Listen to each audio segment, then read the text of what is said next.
Shalom sahabatku yang terkasih dan sehati dalam Yesus Kristus. Jumpa lagi kita pada kesempatan kali ini. Mari kita siapkan diri dan hati kita untuk menjadikannya layak menyambut Tuhan, supaya kita bisa menjadi garam dan terang dalam kehidupan ini.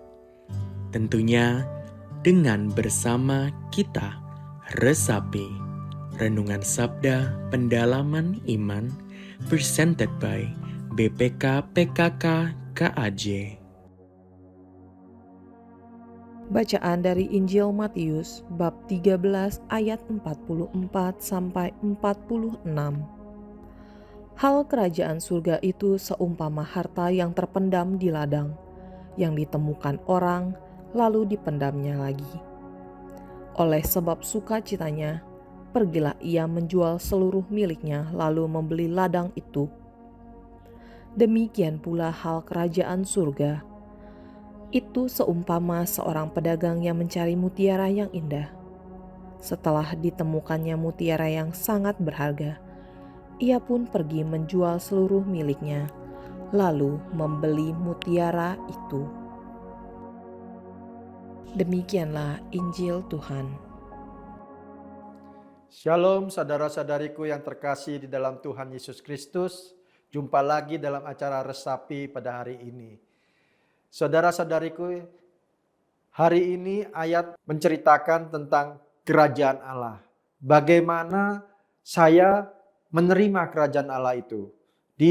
Diumpamakan seperti orang yang sedang menemukan harta yang terpendam di dalam ladang atau di dalam halaman. Kemudian ada juga seumpama seperti orang yang menemukan mutiara yang sangat berharga. Saudara-saudariku yang terkasih dalam Tuhan, dari dua perumpamaan ini saya melihat bahwa Tuhan ingin kita bereaksi. Bagaimana kita memperoleh harta itu? Reaksi kita itulah yang diutamakan. Apakah saya sudah menemukan kerajaan Allah lalu membiarkan saja? Cuek saja, atau saya dengan antusias untuk mendapatkannya lagi. Nah, kita lihat di dalam perumpamaan yang pertama, kerajaan surga seumpama harta yang terpendam di ladang. Pada zaman dahulu, mungkin juga pernah kita dengar dari orang tua kita, Chinese terutama, itu ada istilahnya menyimpan harta di tanah. Kalau zaman perang, orang lebih aman menyimpan hartanya, yaitu berupa emas, itu di dalam tanah, dikeduk di dalam tanah disimpan atau di dalam sumur. Nah, Yahudi ternyata sama juga. Walaupun dia negara yang dijajah oleh Romawi, tapi kebiasaan sehari-hari itu mengikuti hukum yang ada di Yahudi. Yaitu mereka tradisinya menyimpan harta di dalam tanah. Nah, di perumpamaan ini diceritakan bagaimana orang menemukan. Kalau menemukan harta itu berarti orang itu tidak dengan sengaja. Mungkin dia sedang mencangkul sawah, ingin menanam cocok tanam, lalu kemudian dia melihat, menemukan harta. Lalu cepat-cepat ditutupnya. Berarti dia tidak sengaja menemukan, lalu dia cepat-cepat tutupnya. Nah, reaksi dia berikutnya adalah dia pulang ke rumah, menjual semua hartanya untuk membeli ladang itu. Karena mungkin ladang itu bukan milik dia. Ladang itu milik tuan tanah, orang yang kaya raya. Dan dia hanya sebagai pekerja. Nah, bagaimana dia menemukan harta itu? Itulah yang ingin tekankan oleh Tuhan Yesus. Bagaimana antusiasnya dia. Bagaimana sukacitanya dia untuk menerima kerajaan Allah itu. Lalu yang berikutnya, yaitu perumpamaan sebagai mutiara yang indah. Pasti orang itu dengan sengaja mencari, mengorek-ngorek tanah untuk mencari harta. Nah, di dalam kesengajaan dia mencari harta itu, dia menemukan mutiara yang indah.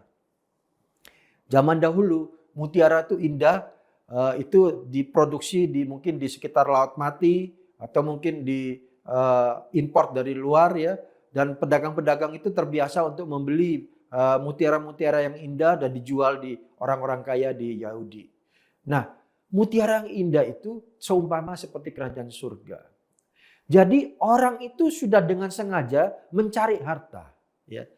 Nah, sengaja atau tidak sengaja, reaksi kita yang diutamakan. Tuhan Yesus ingin menuntut kita, reaksi kita itu apa? Reaksi kita adalah sukacita. Ya. Dengan sengaja kita mencari dan kita menemukan, maka sukacita itu terjadi.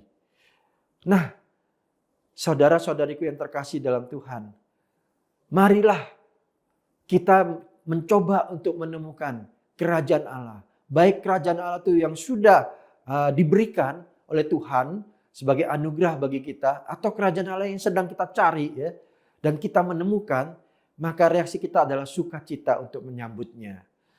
Sukacita inilah adalah anugerah yang terbesar. Ya. Kita membalas kebaikan Tuhan dengan sukacita untuk menyambut kerajaan Allah. Apakah kerajaan Allah itu? Kerajaan Allah itu adalah kehendak Allah yang terjadi dengan sempurna di dalam masyarakat di dunia ini seperti di surga. Itu seperti doa Bapa kami. Ya. Jadi kerajaan Allah itu kehendak Allah yang terjadi dengan sempurna seperti ada di surga. Jadi apa yang terjadi di dunia itu seperti terjadi di surga.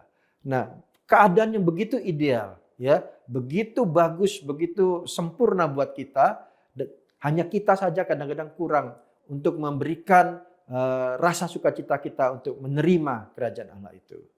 Marilah Bapak Ibu, saudara-saudariku sekalian, kita menyambut kerajaan Allah itu dengan sukacita. Amin. Mari kita tundukkan kepala dalam nama Bapa dan Putra dan Roh Kudus. Amin.